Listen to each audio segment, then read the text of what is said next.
করতে হবে। তো আইডির আইকনে বা পেজ আইকনে আমি ট্যাপ করলাম, ট্যাপ করার পরে এরকম একটা ইন্টারফেস নিয়ে আসলো। আপনারা দেখতে পাচ্ছেন এই আইডিতে প্রফেশনাল গার্ড অন করা আছে, আইডিতে গার্ড অন করা আছে, যার ফলে এই চিহ্নটা দেখাচ্ছে।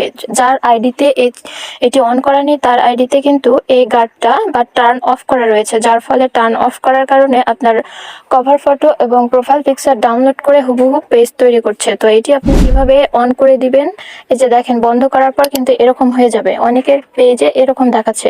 এটা কিন্তু অবশ্যই আপনাকে অন করে দিতে হবে। প্রফেশনাল গার্ড অন করে দিলে আপনার প্রোফাইলের কেউ স্ক্রিনশট নিতে পারবে না, আপনার প্রোফাইল পিকচারও কেউ ডাউনলোড করতে পারবে না এবং কভার ফটো ডাউনলোড করতে পারবে না। তো এটি কিভাবে করবেন সেটি দেখাচ্ছি। প্রথমে আপনার আইডির প্রোফাইল পিকচারে ক্লিক করতে হবে, তারপরে এখানে দেখতে পাচ্ছেন turn on profile picture guard. তো turn on profile picture guard মানে হলো আপনাকে এটা টার্ন অন করে দিলে আপনার প্রোফাইল পিকচারকে সে গার্ড দিবে। তো আমি এটা টার্ন অন করে দিব, এজন্য